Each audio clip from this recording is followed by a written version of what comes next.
আজকে আমরা বানাতে চলেছি ঘরোয়া পদ্ধতিতে চিকেন চাপ।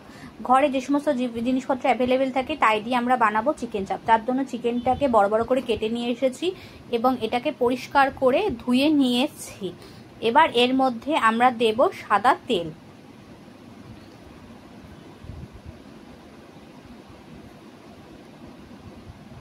এবার দেব পরিমাণ মতো নুন, এবার এর মধ্যে কাজু ও পোস্ত পেস্ট করে রেখেছিলাম সেটা দিয়ে দেব।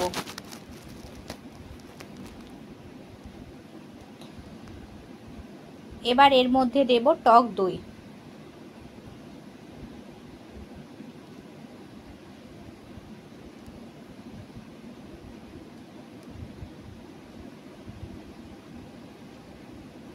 এবার এর মধ্যে দেব পেঁয়াজ রসুন আদা পেস্টটা দিয়ে এটাকে একটু মাখিয়ে নেব ভালো করে। এবার এর মধ্যে দেব কাশ্মীরি লঙ্কার গুঁড়ো,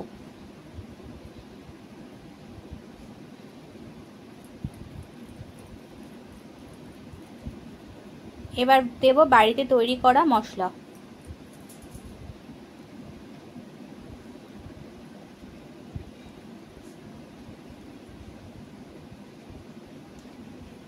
এবার এটাকে ভালো করে মাখিয়ে নেব এবং এর মধ্যে দেব গোলমরিচ গুঁড়ো।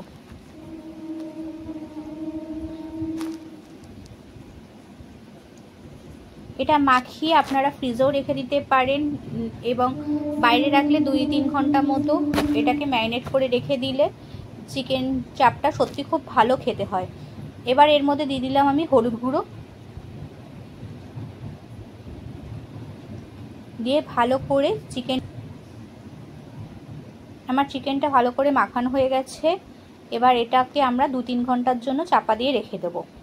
এবার কড়াতে 2-3 ঘন্টা বাদে কড়াতে আমরা ঘি দিলাম, আপনারা চাইলে এটা সাদা তেলও করতে পারেন। এবার এর মধ্যে আমরা ম্যারিনেট করা চিকেনটা দিয়ে দেব, দিয়ে চিকেনটাকে ভালো করে নেড়ে নেব। চিকেন দিয়ে জল বেরোচ্ছে, এবার এটাকে কিছুক্ষণ চাপা দিয়ে রেখে দেব নেড়ে।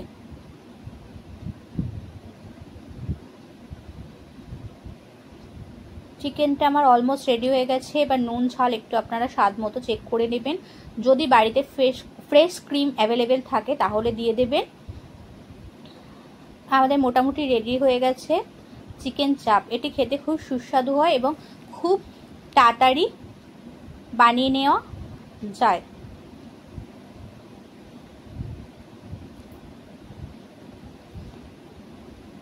আমাদের রেডি হয়ে গেছে চিকেন চাপ।